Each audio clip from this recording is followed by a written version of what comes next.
Hello friends, હું છું ધારા. ફરી એકવાર સ્વાગત છે તમારું મારી ચેનલ ધારવીસ વ્લોગમાં. મેં તમને કીધું હતું કે કાલના વ્લોગમાં એક સરપ્રાઈઝ છે, તો અમે જવાના છે એક સ્મોલ નાની એવી ટ્રીપમાં, તો સાથે જોડાયા રહેજો.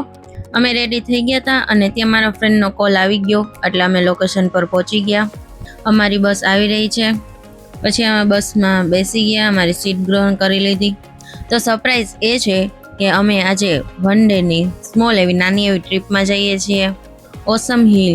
મેં ત્યાંના વિડીયો જોયા છે કે ત્યાંનું વાતાવરણ બહુ જ સરસ હોય છે, તો વરસાદના લીધે બધે ગ્રીનરી બહુ સારી હોય છે. મારો ફર્સ્ટ એવો ફૂલ વ્લોગ છે, તો મારી ચેનલને સબસ્ક્રાઈબ કરી લેજો. તો કંઈ આખું પાછું થાય તો ચલાવી લેજો. બધા સવારે વહેલા ઉઠ્યા હતા, એટલે કોઈ નાસ્તો નહોતો કર્યો, અને પછી અમે એક નાસ્તા માટે બ્રેક લીધો. અમે પંચવટી ગેસ્ટ હાઉસમાં નાસ્તો કર્યો. ચગુંડલ પછી આવ્યું છે ચા અને મસ્ત ગરમા ગરમ ગાંઠિયા. પછી અમે અમારી ધનોમાં બેસીને નીકળી ગયા. બધા ફૂલ ઓન મસ્તીના મૂડમાં હતા.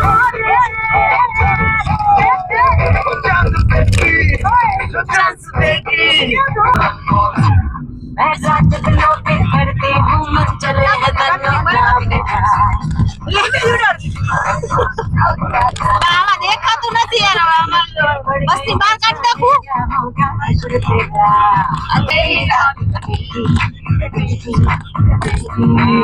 अपनी तो जैसे तैसे थोड़ी ऐसे या वैसे, अपनी तो जैसे तैसे थोड़ी ऐसे या वैसे कट जाएगी आपका क्या होगा जनाब आली. મસ્તી કરતા કરતા ને ગીત ગાતા ગાતા અને ડાન્સ કરતા કરતા ત્યાં અમે ધોરાજી પહોંચી ગયા. અમે બહુ વહેલા પહોંચી ગયા હતા, એટલે લગભગ બધી દુકાનો બંધ જ હતી. નાસ્તો કરવા ઊભા રહ્યા હતા, ત્યાંથી બધાએ સોફ્ટ ડ્રિંક લીધી. વચ્ચે વચ્ચે આવા બ્રેક આવી જાય, કેમ કે અમે બધા ભૂખડ જ છીએ. સો ફાઇનલી ફ્રેન્ડ્સ, અમે અમારી ડેસ્ટિનેશન ઉપર પહોંચી ગયા છે, ઓસમ હિલ. આ હા, શું સુંદર નજારો છે. આમાં થોડોક વરસાદ હોત તો વધારે મજા આવત. પછી અમે ડુંગર ચડવાનું ચાલુ કરી દીધું. અરે હા, એક વાત તો કહેવાની રહી જ ગઈ કે આ ટ્રીપ ઉપર મારા પતિદેવ પણ મારી સાથે આવ્યા હતા. પહેલા સ્ટોપમાં ખોડિયાલ માતાજીનું મંદિર આવે છે. થોડાક વિડીયો બનાવ્યા અને ફોટા પાડ્યા. જવું સારું લોકેશન આવે એટલી વારમાં બધા ઊભા રહી જાય, ફોટો પાડવા માંડે, વિડીયો બનાવવા માંડે.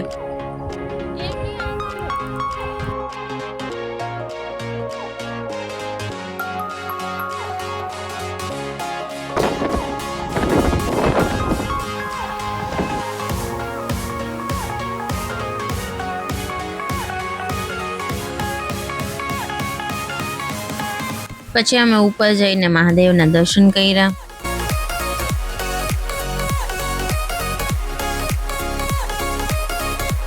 એની બાજુમાં ભીમનું તળાવ હતું.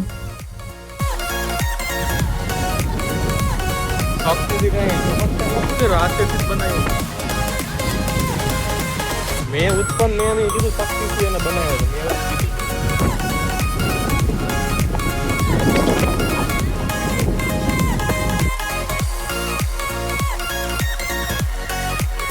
પછી અમે થોડીક વાર બધા બેઠા. ડુંગર ઉપર આવ્યા છીએ તો થોડુંક તો એડવેન્ચર કરવું પડે, કે એ રસ્તો બહુ જ ખરાબ હતો, તો પાણકા વાળો જ હતો વધારે.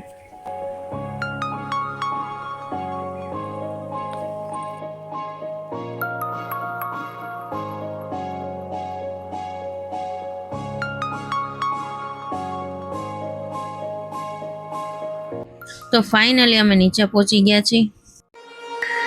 થોડીક વાર પછી અમારી બસ પણ આવી ગઈ હતી. પછી બધાને બહુ જ ભૂખ લાગી હતી, એટલે અમે જમવાની એવી સારી જગ્યા ગોતતા હતા.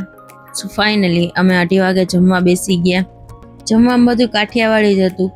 ઢોકળીનું શાક, ભીંડાનું શાક, રોટલી, છાશ, સલાડ. અમે ધોરાજીની આવકાર હોટલમાં જમ્યા હતા. અમે જમ્યા અને બહાર નીકળ્યા તે લોકો હોટલ જ બંધ કરી દીધી. સો ફ્રેન્ડ્સ, અમે પાટણ માઉથી આવી ગયા હતા 6 વાગ્યાના, અને થોડુંક કામ કર્યું, ફ્રેશ થયા અને કપડાં ધોયા. જો તમને આ મારો ઓસમ હિલનો બ્લોગ ગમ્યો હોય તો મારી ચેનલને સબસ્ક્રાઈબ કરજો, લાઈક કરજો, શેર કરજો. સો બાય બાય ફ્રેન્ડ્સ, ફરી મળીએ પાછા એક નવા બ્લોગમાં.